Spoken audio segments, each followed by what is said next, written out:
The Minister for Economic Development, Joe Bossano, who was moving the motion, said 3 entities had sought to undermine the Calpe House charity: the media, an anonymous account on Twitter, and independent MP Marlene Hassan Naon. He said the motion sought to express the support of the whole government for the Calpe House charity and rejected the accusations by a local newspaper that his motion was an attempt to sweep things under the carpet.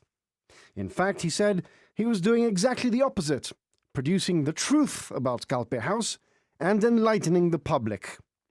Mr. Bossano said Ms. Hassan Naon didn't have a clue about how a company limited by guarantee worked and explained that it didn't have shares.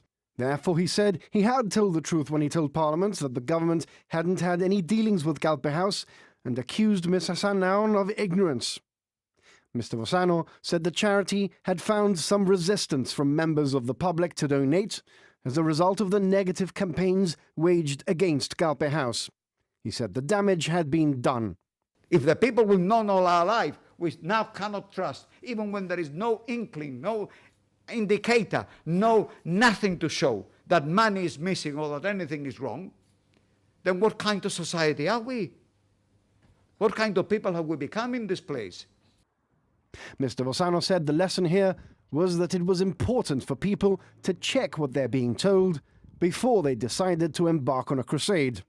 As I started saying, I don't want to make a fight with anybody, but I happen to think that this is one of my babies, and I will fight to protect it to the end. Ms. Hassan Naon said she was concerned that the government should be so determined to commit members of the House to this motion before having read any of the answers to the questions she had put to the Trust. She said the motion was premature and unnecessary. The independent MP challenged the assertion that the government had had no involvement in the affairs of the Trust, pointing out government letter-headed correspondence on behalf of the Trust with Westminster City Council was evidence of being involved. She described Mr. Bossano's defence that there was a difference between a limited company and a company limited by guarantee as pure semantics. Commenting on the motion's rejection of public criticism of the Trust, Ms. Hassan Naon said for her part all she had done was to call for an inquiry into the facts, and that this House should not be in the business of gagging the free press. The only way is through an independent investigation. So as much as I would like to support a motion on such an honourable cause, precisely in order to protect the charity, those who selflessly work to run the Trust, to raise funds, those who donated and those who need it, I shall have no option but to vote against the motion today, Mr. Speaker. The debates then drew contributions from other members of the opposition: Leader Roy Clinton, Daniel Feetham and Edwin Reyes. Now, Mr. Speaker, I find myself in a slightly unusual position of having to explain why the GSD opposition do not engage in witch hunts. Mr. Speaker, we have been silent in this matter because, frankly, we do not see there's anything to be said.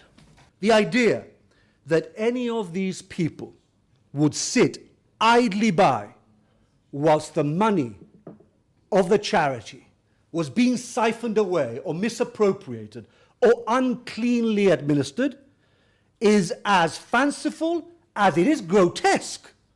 The trustees, Mr. Speaker, do a lot of voluntary work, quite often, like anyone who does voluntary work knows, and appreciate it. But I know they do go beyond their call of duty. If you have evidence, go to the police. The Commissioner happens to be a trustee. There you have another conflict of interest. I also asked her to bring it to me, and to date I've had no papers at all. Now, Mr. Speaker, I cannot accept any criticism from the Honourable Lady as to what we have or haven't done.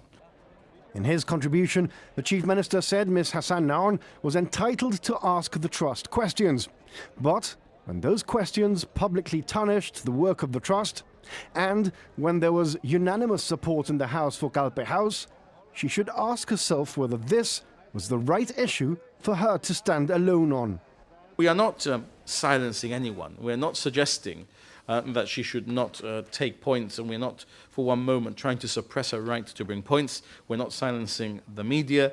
All we are doing is disagreeing with her, which is a freedom the rest of us must continue to enjoy. In his final word, Mr. Bossano said he'd never, in his 45 years of active politics, seen such united passion by Parliament in supporting Calpe House, and thanked them for that.